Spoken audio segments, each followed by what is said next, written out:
Club is a 1999 American movie based on the 1996 novel written by Chuck Palahniuk.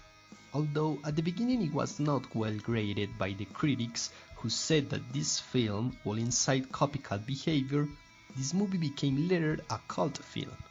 Many people like it, and the critics started to describe it as one of the most exciting, original, and thought-provoking films of the year. This movie deals with a mental disorder called schizophrenia, which is characterized by abnormal social behavior and failure to understand what is real. Common symptoms include false beliefs, unclear or confused thinking, hearing voices that others do not hear, and reduced social engagement and emotional expression. The main character, Jack, is described as a normal company worker who suffers from insomnia. He spends his time through working, watching TV, and buying furniture to his apartment. But his insomnia gets worse. That he didn't just create a new person, Tyler, but he also gave him all the qualities and behaviors he wished to have. He was aggressive, intelligent, evil, and depraved. Jack had a good time with his imaginary friend, until he realized that there were two personalities in the same body. He had two options: let Tyler control his life and his actions, or stop Tyler, even with suicide.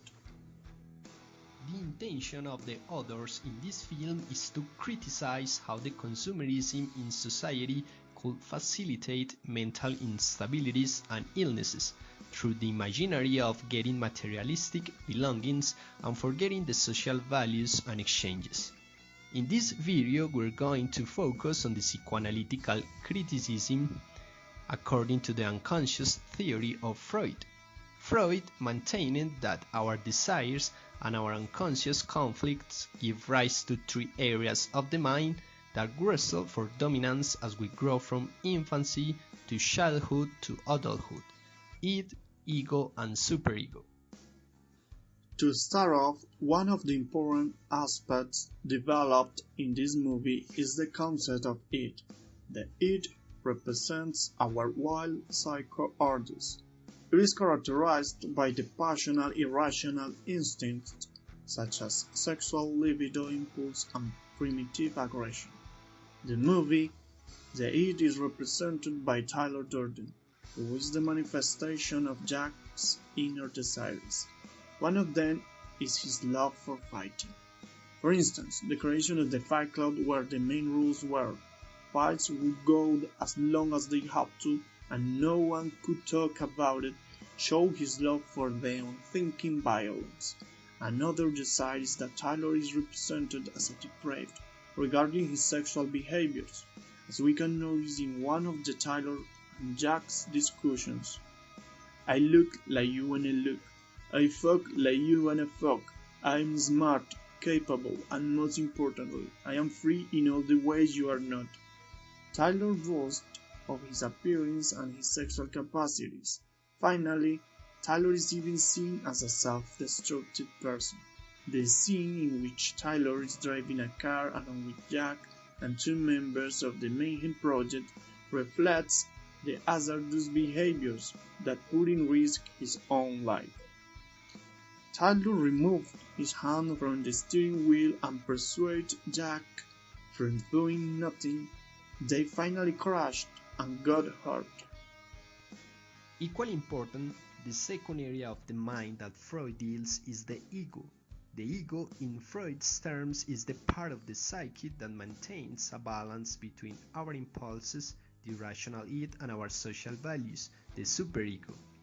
The ego is represented by Jack, who is an adult with a monotonous life. His conduct reflects his obsessions with possessions, his materialistic mindset, and consumer lifestyle. That makes a contrast with Jack's lack of friends and sex life. That is the way he balances out his loneliness. However, his alienation is so deep that he loses the capacity to sleep, as he said in the movie. When you have insomnia, you're never really asleep and you're never really awake.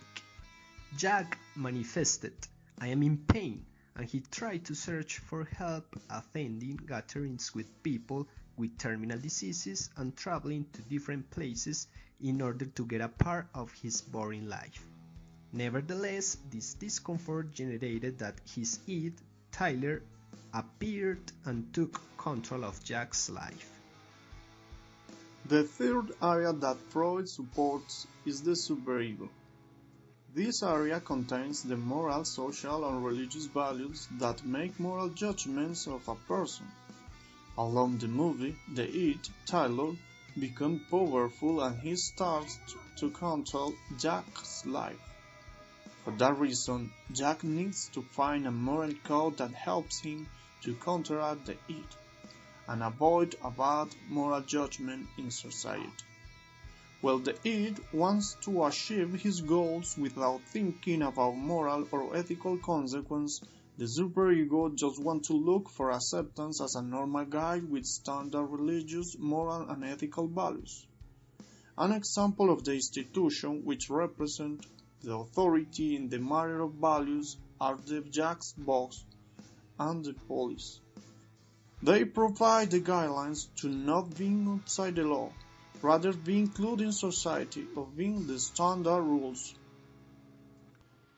To conclude, analyzing the movie through the psychoanalytical theory of Freud, we find multiple elements of personalities which explain people's behavior and allow us to understand the complexity of our mind. It also permits us to realize how the institutions impose some moral codes that we need to follow to avoid chaos in society, and how our inner desires or repressed thoughts influence our daily life performance.